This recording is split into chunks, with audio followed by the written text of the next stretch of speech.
নমস্কার বন্ধুরা, মুন্নির পাকশালাতে সবাইকে স্বাগত।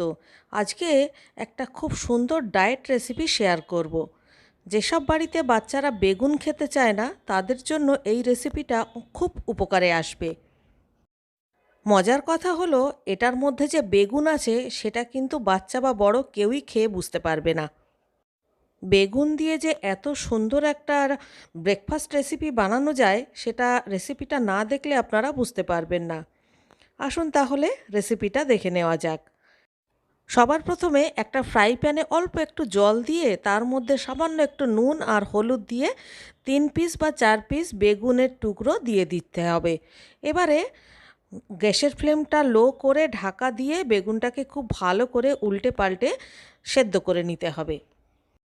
আমি কিন্তু বেগুনে কোনো রকম তেল দিইনি, শুধুমাত্র নুন আর হলুদ দিয়েই বেগুনটা ভালোভাবে সেদ্ধ করে নিলাম।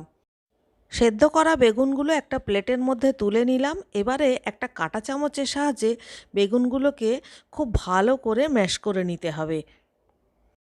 এবারে একটা বড় বাটির মধ্যে বাকি যে উপকরণগুলো সেগুলোকে রেডি করে নেব।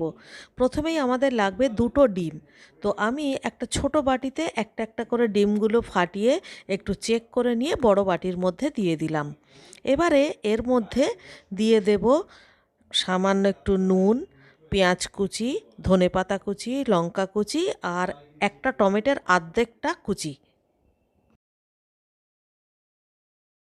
এবার একটা কাঁটা চামচের সাহায্যে সমস্ত উপকরণ খুব ভালো করে মিশিয়ে নিতে হবে। এরপর এই মিশ্রণের মধ্যে প্রথমে যে সেদ্ধ করা বেগুন ম্যাশ করে রেখেছিলাম সেগুলো এর মধ্যে দিয়ে দিতে হবে। এরপরে আবার ওই কাঁটা চামচের সাহায্যে খুব ভালো করে মিশ্রণটা রেডি করে নিতে হবে। এবারে গ্যাসে একটা ফ্রাই প্যান বসিয়ে দিলাম আর ফ্রাই প্যানের মধ্যে ওই 2 চামচ মতো সর্ষের তেল দিয়ে দিলাম। তেল গরম হয়ে গেলে ডিম আর বেগুনের যে মিশ্রণটা তৈরি করেছি সেটা পুরোটাই দিয়ে দিলাম আর কাঁটা চামচের সাহায্যে একটু চারিদিকটা ভালো করে ইভেনলি ছড়িয়ে দিলাম। এখন গ্যাসের ফ্লেমটা একদম লো করে দিয়ে একটা পিঠ খুব ভালোভাবে রান্না হওয়ার জন্য সময় দিতে হবে। একটা পিঠ ভালোভাবে ফ্রাই হয়ে গেলে খুব সাবধানে একটা প্লেটের মধ্যে নামিয়ে নিতে হবে। এরপরে তাওয়াটা প্লেটের ওপরে উবুড় করে দিয়ে উল্টো পিঠটা আবার তাওয়ার মধ্যে দিয়ে দিতে হবে। এরপরে আবারও কিছুক্ষণের জন্য গ্যাসটা একদম সিম করে দিয়ে অপর পিঠটাও খুব ভালোভাবে রান্না করে নিতে হবে। দুটো দিক ভালোভাবে রান্না হয়ে গেলে খুব সাবধানে ডিম বেগুনের এই অমলেটটা একটা প্লেটের মধ্যে নামিয়ে নিতে হবে। তো আমাদের ডিম বেগুনের হেলদি নাস্তা তৈরি। এবারে পাশে একটু লঙ্কার আচার বা আমের আচার দিয়ে আর ওপর থেকে একটু টমেটো সস দিয়ে ডেকোরেশন করে পরিবেশন করে দিন।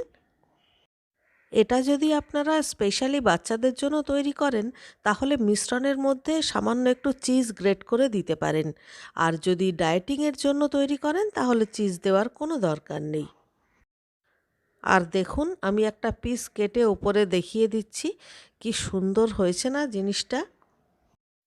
তো রেসিপিটা ভালো লাগলে বরাবরের মতো একটা লাইক করবেন, কমেন্ট করে আমাকে জানাবেন। আর আপনি যদি আমার চ্যানেলে নতুন বন্ধু হয়ে থাকেন তাহলে চ্যানেলটিকে সাবস্ক্রাইব করে প্লিজ আমার পাশে থাকবেন।